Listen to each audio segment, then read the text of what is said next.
regulated militia being necessary to the security of a free state, the right of the people to keep and bear arms shall not be infringed. Welcome to another edition of Bearing Arms, Cam & Company. My name is Cam Edwards. Glad you're with me on the program. Hopefully you had a great weekend, and your Monday is going well, too. We're going to be talking with Rick Travis from the California Rifle and Pistol Association here in just a second. Some rare good news out of the California legislature to talk about.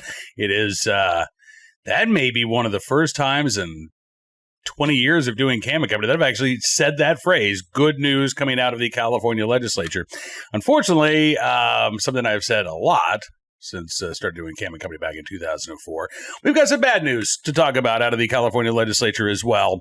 But it is always nice to have something good to talk about in the Golden State for gun owners, because that is, generally speaking, a rare occasion. I mean, we've actually seen some legal success at the U.S. District Court level, even some success at the Ninth Circuit Court of Appeals. But, man, the statehouse in Sacramento, that is a tough nut to crack. And yet, the California Rifle and Pistol Association appears to have done that, at least with one piece of legislation. Take a look and listen. Rick, thanks so much for coming on the program. It's good to talk to you, sir. Thank you for having me. Very excited. Yeah, I'm excited too, because normally, and we do have some gun control bills to talk about, but normally that's all we're talking about. But we actually have some good news to discuss today, right? It's an improvement, a legitimate improvement for not only gun owners, but maybe more importantly for firearm retailers in the state of California. Correct. So what's going on, Rick? So we talked a few months ago at the beginning of the session about a couple of things. We had a bill, Assembly Bill 584 by Assemblymember Heather Hadwick, and I got mocked pretty openly, as I said at the time, because there's rules, obviously, in every capital, and then there's the legendary rules or the guidelines that everybody lives by, and one of those is you never, ever, ever have a freshman member of the legislature run a bill, especially a gun bill, because it's going to get fried the minute it gets to public safety or its equivalent in any other state.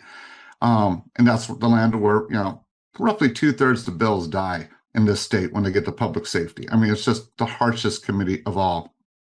And the second thing is you never be a CRPA, an NRA, gun owners of anything, and say, hey, I'm going to run a bill and I'm going to sponsor it. You usually do what we call Trojan horse legislation, is you get somebody else to do it. You may write it, you may push it, support it, write letters of support, but you put somebody else's name on it and Trojan horse it to get it through, because that's also a kiss of death. And I said, well, you know what? We've been doing this for decades and no one's got a bill across in decades. So what if we break all the rules? What if we just break them all? And nobody said anything to me other than have fun with that. It's not going to last long. And so I sat down, worked with one of our lawyers, and we went back and forth, because the problem we had in California is we have a penal code like everybody else. And our penal code was written in the 80s when it came to the doors on any FFL dealer. And what it said was you had to have bars, which you could put things around to pull the door off. You had to have a doorknob, which you, again, could put something on and pull the door off. But that's what was considered secure, like in the late 80s. Meanwhile, we all know there's been great door companies like Trident who've come out with incredible doors that have panic bars and things. So in the case of fire, shooting, an earthquake, etc., people could get out, but at the same time, you couldn't get in and you couldn't latch things to outside. So obviously, if you want to keep your store safe, you want that door. Fire code said you could have it, but that created a conflict between the fire code and the penal code. And therein lies the game playing that came in from our attorney generals like Becerra and currently Bonta, who would sit there and say, oh, you spoke out against us. Of course, you can never prove it. But then all of a sudden, you start getting DOJ agents coming by saying, Cam, your door is bad. Here's a $5,000 fine. And they would also hit, which a lot of people don't think, and that is the landlord, because a lot of gun dealers don't own the building. They lease. And the landlord's like, I'm not going through this mess of door on, door off, door on, door off. No, you're not doing that to my building. You're out. And they'd kill the lease. Oh, wow. One harm to all the people in California is we had a decline in gun stores. You started losing all your mom and pop stores. They also started going after the big chains that we had out here and doing the same thing to them. So those prices, if you're paying $5,000 every couple of weeks for a door, that's going to get carried out to the customer and prices go up. And we already have that problem in California. So I went through and we wrote this bill to be so common sense gun safety that it almost made you look like an idiot to say anything against it. And I got a call from one of the members of public safety who said, wow, this is a nasty little bill that you wrote. And I'm like, it's not meant to be nasty. It's meant to fix stuff. He goes, yeah, but we can't even talk about this bill. And I'm like, well, you got to talk about, that's the rules. He goes, not exactly. He said, you'll see. And I'm thinking, okay, this would be interesting. And I'll come on Cam's thing to say, oh, they came up with a new way to say, nope. And instead, they put us on consent calendar. And for people that don't understand, consent calendar is like, hey, Cam, as a committee, we're going to take a day off this week. We're going to do this. We're going to do that. And they put their 10 little to-dos and then just vote that all through so they don't have to talk about it. Well, they put our bill 584 in the consent calendar. And I'm sitting there with the author ready to testify. Boom. Unanimous decision. Oh, yeah. Consent. And I'm like, huh? And then the speaker for our public safety said, he goes, this is never going to see the light of day in this house. I'm like, what? He said, it's just not. So it goes over judicial consent, goes over to appropriations consent, goes to the floor cam. I'm thinking, okay, I won't get to talk, but the author will get to talk. And this is where it's going to die. And it rolled through. There were 3 members, Republicans, that just didn't show up to vote, and everybody else voted it on consent. Oh, wow. So at that point, I talked to Chuck, Michelle, our president, and a couple other people and said, well, we got it farther than we ever thought we would, but now it's going to die because it's going to the Senate. Senate's always a little bit more scrutinous. Same thing happened. So most of our bills, as we'll talk about some other bills, don't end up getting to the final desks until late August. Okay. Works. This is June. And we go straight in for the final vote, and we cleared both houses with 95% of the vote, which in California, as screwed up as we are, nobody gets 95% of the vote. Like, it just doesn't happen. Yeah. On consent, by the way. Just goes straight through, and then it goes to Newsom's desk. And I said, well, at least I got to the governor's desk. So we started trying to get appointments to the governor. Could not get an appointment. The author's office and I are going, hey, we just want to be able to talk to somebody, give our pitch. We didn't get anything. And then a week ago on Monday night at 10:30 at night, we get one of the governor's aides that calls and said, oh, sorry, I forgot to tell you. Yeah, he signed it today. So I had to push in. I'm like, hey, is there any chance we could get an autographed copy of the bill? Because that's something you can do sometimes. Right. Yeah, that's going to happen. Yeah, you'll get it. And I was like, oh, okay. And so the bill got through. It's the first pro Second Amendment bill in over 3 decades to get through the houses. And it's the first one, according to the governor's office, that's had no committee hearing in over 100 years. That's amazing. Yeah. That's amazing. I mean, and listen, I mean, I'm sure that there are folks outside of California who say, okay, well, it's about doors. What's the big deal, right? But again, as you talked about, this was a way for Cal DOJ to harass gun store owners. This was a way for landlords who might have been looking for an excuse to drop the lease. Or you're right. It gave them an easy out. So what changes now? So they can actually have these doors that are better for security, right? But didn't comply again with the penal code. So several things have changed. One, the governor didn't put out a statement, but immediately DOJ has said, yes, these doors are now approved. Okay. Have clawed back all their agents, have clawed back the whole process. We had several people that didn't realize we were trying to get to do it and said, we don't know what you did, but wow, thank you. Because our dealers are harassed. Our FFLs, our auction houses, everybody is just paralyzed for everything. I mean, we have an auction house out here this week that just got told they have to use a certain type of foam and go through this whole other process to ship guns out of California, which guys are trying to do what you want them to do, which is get the guns out of California. Right. You're still going after them. We have some other crazy bills, and they nitpick every aspect of the Second Amendment. So getting this through was incredible. It's also incredible because now we have people in the legislature like, oh, this can happen. And the most amazing part was I was able to go back to our president, Chuck Michelle, and sit there and say, normally I'm beating doors down in January to try to get a bill heard, just to try. Mm-hmm. I've had 7 phone calls from 7 different offices, and we're currently working on legislation for January right now to try to get it ready. Because now they say, oh, we might be able to make this happen. So let's do it. So what do you think? I mean, what do you think changed here, Rick? Why did this sail through the legislature? I think there's a couple of things that have changed in the Capitol that we've been working on. And my biggest thing is it's taken time. I mean, our community loves a quick fix. I mean, let's just be honest. We love like, oh, my gun doesn't work right. Let's change this, change that, and out well, because it's never us. So my whole thing with this was we had nobody going to the Capitol on what we call a Capitol Day, because our community also doesn't like to show up to stuff unless it's a big rally. They'll show up for a big rally, but spend a whole day going in a bunch of legislators' office, especially people that are anti-2A, no. And I worked really hard with another member at CRPA, and we trained up about 150 people from across the state, and we take them to the Capitol twice a year now. One day it's primarily women, the other day it's women, kids, adults, people like you and I, all backgrounds, all cultures.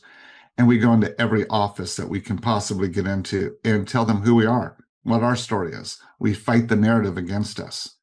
That has caused several people that I would call in the moderate section to go, okay, look, that's a BS story that we're getting from the opposition. We're not listening to that anymore. That has softened the blows. That has caused a lot of those people to help us kill legislation, but just not voting for it, not showing up for the vote, which for me, that's as good. I mean, I get Sure. the game. The other issue has been that has also led to us working with the Outdoor Sporting Caucus. We have more people going out and learning to shoot.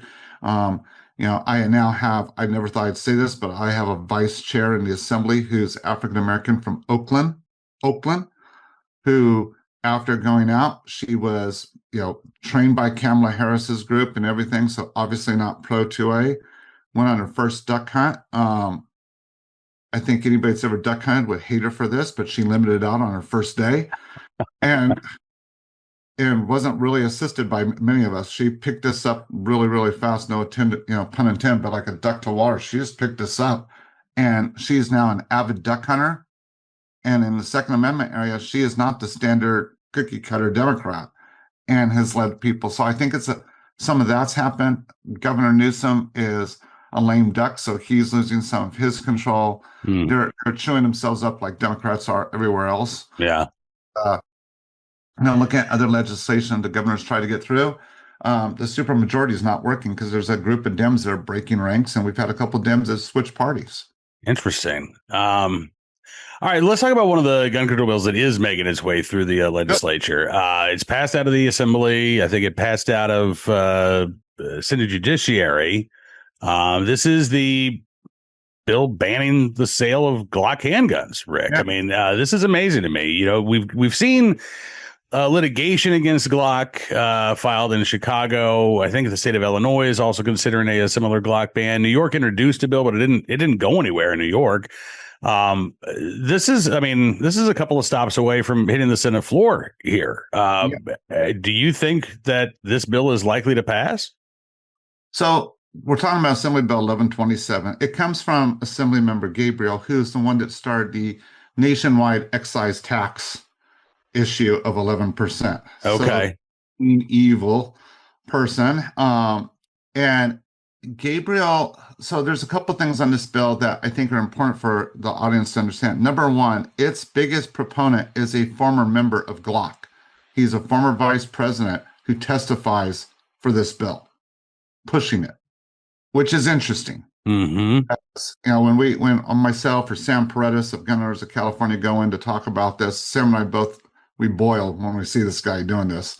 But what is really interesting in this bill is basically, California is in a different situation than most of the people that listen to your program. We're still stuck on Gen 3.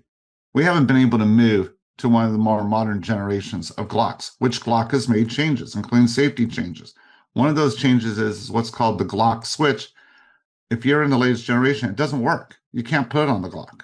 So when this bill first came up, my first thing I said in testimony was, well, this is an easy fix. We don't even need this bill.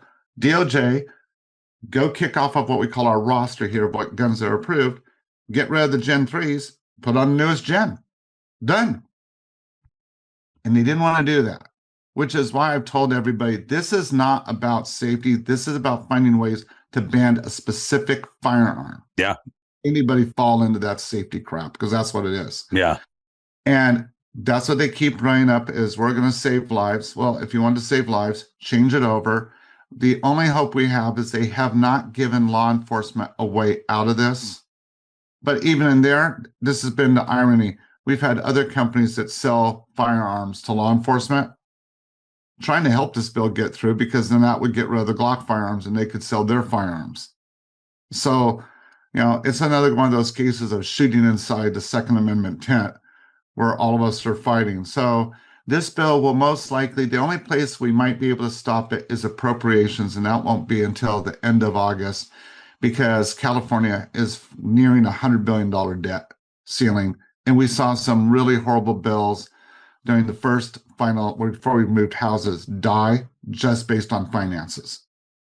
Some pretty anti-second people walked forward and said, yeah, I'm killing the bill. We just don't have the money, and just killed it. So this could die there, but it would only be dead for 2025. They'd roll it back really hard next year. Yeah. All right. Well, obviously, we'll be keeping our eyes on what's going on with appropriations, and we'll have you back. I mean, I got to ask, Rick, are you ready to name names about these companies that are pushing this? Okay. I had to ask. And if this bill becomes law, will you start naming names? Yes, I will. Okay. Then I will. All right. That is good to know. And to any of those unnamed companies that might be watching out there, shame on you for doing that. I mean, that is absolutely outrageous. All right, listen, I hope that we can defeat this bill. It's AB 1127, is that right? Correct. Okay. All right. And what should people be doing right now? Should they be contacting their state senators? Yeah, they should be doing that. But they should also be going to crpa.org. We have now a one-click politic that when they hit a button, we made this so easy. They hit a button, it automatically sends to every member of that committee a letter. Oh, nice. They can hit a second button, and it does a tweet or an X, whichever one you want to call it, and we'll also post to Facebook. So we've made this so you don't have to spend 30 minutes doing it. You spend about 25 seconds, and we do the rest of the work for you. That is fantastic. CRPA.org, that's the website. Rick Travis, thank you as always for joining me on the program, man. It's great talking with you. I'm glad to hear some good news, and I'm glad to see that you're on top of AB 1127 and some of the other bills too out there. We'll have to have you back again, because that is far from the only threat to our Second Amendment rights in Sacramento. But appreciate everything you're doing up there, my man. Thank you very much. Thanks to Rick for joining us on the program, and we will be keeping our eyes on AB 1127. But as Rick said, CRPA.org makes it very easy to contact the members of the Senate Public Safety Committee. Maybe it's appropriations. That's the next stop. But anyway, 1127, you can find out more information at crpa.org. Right now, let's turn our attention to today's Armed Citizen story, our good deed of the day, and our recidivist report. We will start there. I don't know if the subject of question actually has a previous criminal history, but again, this is just one of those, what the heck are they thinking sentences? Florida predator given probation for pepper spraying rich men and stealing luxury watches off of their wrists. Now, the rich men south of Richmond in question may not have been seriously hurt, but they were physically assaulted here. 20-year-old Esther Torres, according to the New York Post, avoided jail time and instead was sentenced to 5 years probation last week following two incidents in which she isolated her victims and then sprayed them, robbing one of them of an expensive Hugo Boss watch, another of a $22,000 Rolex back in late March. First incident took place at the Breakwater Hotel in Miami Beach. The 20-year-old pepper spraying the victim, then taking his watch off of his wrist. She then also robbed him of more than $200 in cash and American dollars and euros as well, made off several of his credit cards. Then during the second incident, she allegedly pepper sprayed another man at the Fontainebleau Hotel in Miami, taking a $22,000 Rolex Submariner from the victim. Victim told police in that incident the mace attack left him temporarily blind. The owner of the Sherbrooke Hotel, located just a couple of minutes away from where the first incident took place, Mitch Novick, told WSVN, we have a predator, and she's preying on male victims. Novik said he handed over surveillance footage from his hotel to help police identify Torres. They were looking for her apparently in April when she arrived at the scene of another person's traffic stop after the man who was behind the wheel was arrested. She was later identified as a suspect in the two robberies by her driver's license, which she had provided to police there at the scene. Finally brought to justice in May, arrested by police during another traffic stop. Police released body-worn camera footage of her arrest showing her dressed in a strapless white top and hair bonnet, being asked by police if she has any weapons on her. No, she said she did have a child in her car when she was taken in. The child picked up before Torres was taken to jail. Initially charged with 2 counts of robbery in the first degree, was ordered detained without bond. But last month she was granted a recognizance bond and then again pleaded out to nothing more than probation. So, some of these cases can take years to resolve, but I guess prosecutors offered her a deal. Esther Torres realized, I'm an idiot to say no to this. I don't have to go to prison. And, no longer apparently in the court system. Now, as long as she stays out of trouble for the next 5 years, she doesn't have to worry about going to jail. And honestly, even if she doesn't stay out of trouble over the next 5 years, it is an open question as to whether or not she will actually have to serve any time. Today's armed citizen story from Shelby County, Tennessee, where police say a woman was shot in self-defense while breaking into a home. That individual, one of 3 people who have been charged in this incident. The Shelby County Sheriff's Office says 21-year-old Kamari Burnham was with 2 other alleged accomplices when they broke into a family's home. Deputies responded just before 10 p.m. last Wednesday night, and found a woman suffering from an apparent gunshot wound. The Shelby County Sheriff's Office says the incident also appears to be domestic, so this wasn't apparently a robbery. This was, some type of relationship gone wrong. According to the Sheriff's Office, Burnham was taken to a nearby hospital, listed in critical condition after deputies performed life-saving measures. She has now been upgraded to a non-critical condition. Detectives determined that Burnham, along with 2 others identified as 22-year-old DeJuan Payne and 21-year-old Nia Kelly, showed up at this home uninvited, began banging on the front door, threatening a woman who lives inside the home. Burnham and Kelly then kicked in the front door of the home. That's when the resident inside fired a single shot at the intruder, striking Burnham. The Sheriff's Office says the victim had asked the group several times to leave, was in fear for the safety of herself and her children.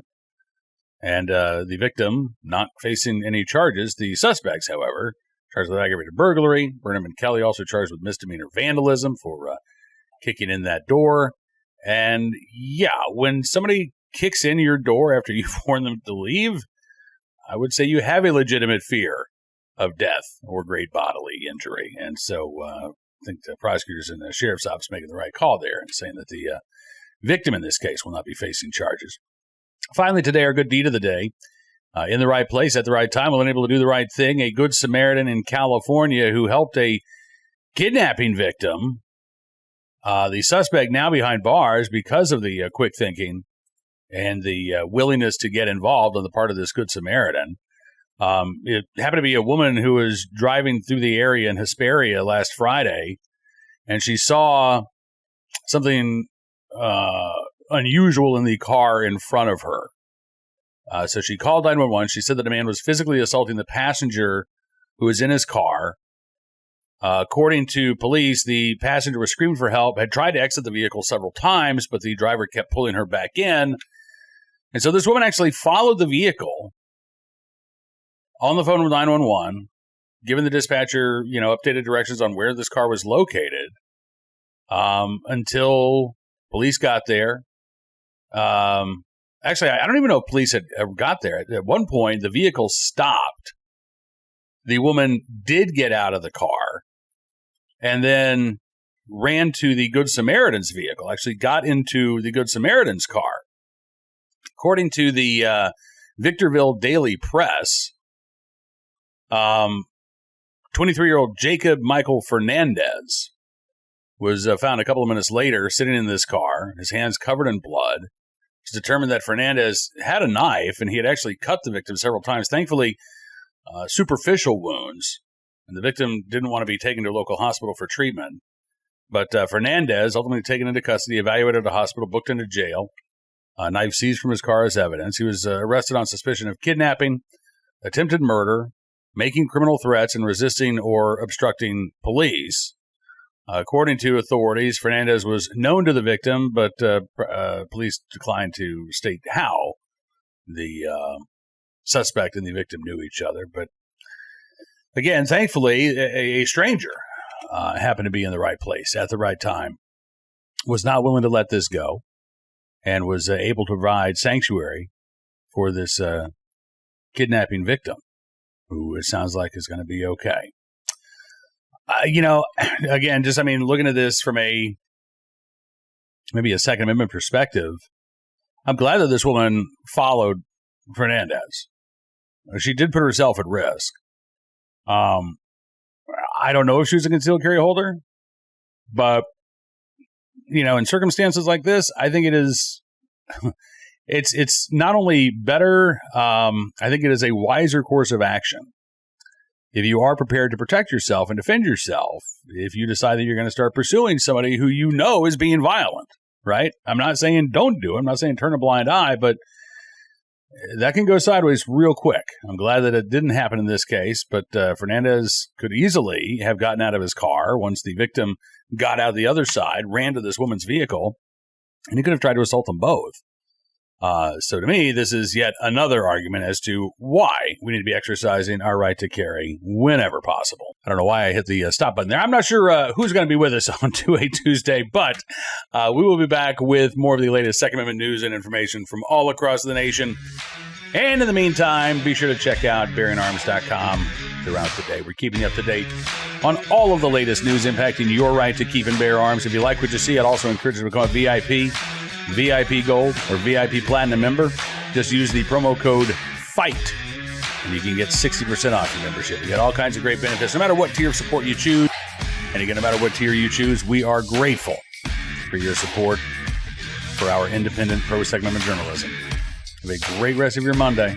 We'll see you back here tomorrow. Until then, be well, be safe, and be free.